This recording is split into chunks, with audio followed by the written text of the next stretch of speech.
ഇപ്പൊ നമ്മള് റീസെന്റ് ആയിട്ട് നമ്മളൊരു കല്യാണത്തിനെ പറ്റി കുറെ പോസ്റ്റ് കണ്ടിരുന്നു. നമ്മുടെ വീഡിയോ തന്നെ, നമ്മുടെ ചാനലിൽ തന്നെ ചെയ്തിട്ടുണ്ടായിരുന്നു. അപ്പോ എന്താണ് ആ കല്യാണത്തിനെ പറ്റി, എന്താണ് അഭിപ്രായം, എന്താണ് പറയാനുള്ളത്? കല്യാണം സ്വർഗത്തിൽ നടക്കുന്ന സംഭവമല്ല, കേരളത്തിൽ നടക്കുന്ന സംഭവം. അപ്പൊ അത് എന്റെ ലൈഫിലും സന്തോഷങ്ങളുടെ ലൈഫിലും കല്യാണത്തെ പറ്റിയുള്ള ചർച്ച വരുമ്പോൾ ആൾക്കാർ ഇങ്ങനെയുള്ളൊരു എന്താ പറയുക വേറിട്ട് ചിന്തിക്കുന്നതെന്ന് എനിക്കറിയില്ല. അറിയോ? ശരിക്കും കല്യാണം കഴിക്കാൻ ഉദ്ദേശിക്കുന്നുണ്ടോ അതോ വെറുതെ ഒരു? അല്ല, താങ്കളും ഭാവിയിൽ കല്യാണം കഴിക്കില്ലേ? നമ്മളെല്ലാരും കല്യാണം കഴിക്കുന്ന ആൾക്കാരല്ലേ. ഞാനെന്തായാലും പറഞ്ഞത് പേവാക്കിരി പൊട്ടച്ചെവിന്നല്ല, വെറുതെ പറഞ്ഞതല്ല. അതൊരു അവിടെ വാശി കാണിക്കാൻ വേണ്ടി കിട്ടുന്നതല്ല. വീട്ടിനോട് ഞാൻ പറഞ്ഞിട്ടുണ്ട് ഞാൻ കല്യാണം കഴിക്കും 6 മാസത്തിനുള്ളിൽ എന്ന് പറഞ്ഞിട്ടുണ്ട്. പക്ഷെ ഒളിച്ചോടി കല്യാണം കഴിക്കണമെന്ന് ഞാൻ പറഞ്ഞിട്ടുണ്ട്. ഒളിച്ചോടി കല്യാണം കഴിക്കുള്ളൂ? എന്താണ് ഒളിച്ചോടി കല്യാണം കഴിക്കാൻ തീരുമാനിച്ചത്? മീഡിയക്കാരെ അറിയിക്കും. പക്ഷെ ഒളിച്ചോടി കല്യാണം കഴിക്കുമ്പോൾ പിന്നെ മീഡിയക്കാരെ അറിയിച്ചിട്ട് എന്താ സംഭവം, എന്താ ഉദ്ദേശിക്കണേ? പെണ്ണിനെ വിളിച്ചിറക്കി കൊണ്ടുവരാനുള്ള പരിപാടിയാണോ? അത് മോശമല്ലേ? മോശമല്ല. പെണ്ണിന് ഇഷ്ടമാണെങ്കിൽ എന്റെ പുറകെ ഇറങ്ങി വരട്ടെ. പെണ്ണൊക്കെ റെഡി ആയോ? പെണ്ണ് റെഡി ആയോ? 5-6 പേര് നമ്മളെ പ്രപ്പോസ് ചെയ്യുന്നുണ്ട്. അത് ഓക്കെ ആയി കഴിഞ്ഞാൽ നോക്കും. 5-6 പേരെയും കൂടാണ് ഒളിച്ചോടാൻ പോകുന്നത്. ഒരാള് സെലക്ഷൻ പ്രോസസ് നടന്നിരിക്കുന്നത്.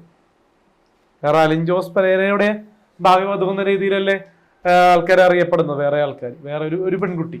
അപ്പൊ അതിന് പെൺകുട്ടി ഏതാണ് ആ പെൺകുട്ടി എന്നാണ് റിവീൽ ചെയ്യാൻ പറ്റത്തില്ല. കാരണം ഒരുപാട് പേരുണ്ട്. പേരും കൂടി എനിക്ക് പേരും കൂടി മനസ്സിലാക്കാൻ പറ്റുന്ന പേരാണ്. അത് പെണ്ണുങ്ങളിലുണ്ട്. നേരിട്ട് കണ്ടിട്ടേ അതിനെ പറ്റിയുള്ള ഒരു ചർച്ചയിലേക്ക് വരെ പോകാൻ പറ്റുള്ളൂ. എങ്ങനെയാണ് ഇംപ്രഷൻ? പണ്ട് പറഞ്ഞ പോലെ വെളുത്ത പെണ്ണ് തന്നെയാണോ? റീസെന്റ് നല്ല കാണാൻ ഭംഗിയുള്ള പെണ്ണായിരിക്കണം. എന്താണ് കോൺസെപ്റ്റ് താങ്കളുടെ? ഈ 5 പെണ്ണുങ്ങൾ ഇനി അതിന് സെലക്ട് ചെയ്യാനുള്ള ഒരു ഇതെന്താണ്? 5 പെണ്ണുങ്ങൾ ഇനി ഷോർട്ട് ലിസ്റ്റ് ചെയ്ത് ഒരാളാക്കാനായിട്ട് എന്താണ് ഇനി താങ്കൾ ചെയ്യാൻ പോണേ? സൗന്ദര്യം. ആ 5 ഇനി സൗന്ദര്യം നോക്കിയാണോ? ആ 5 ഏറ്റവും നല്ല സൗന്ദര്യം ഏതാണ് അതിനാണ് സെലക്ട് ചെയ്യുള്ളൂ? ഏറ്റവും നല്ല സൗന്ദര്യമല്ല, അതില് നമുക്ക് സിനിമാറ്റിക് ആയിട്ട് ആരാണ് തോന്നുന്നത് അവരെ.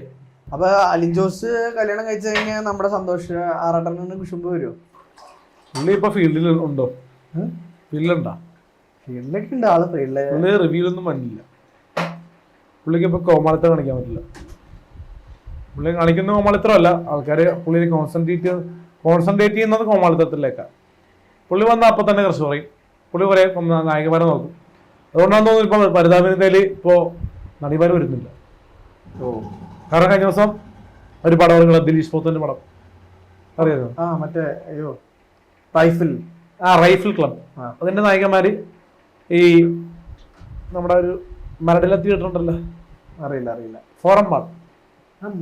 ഫോറം മാളില് PVR.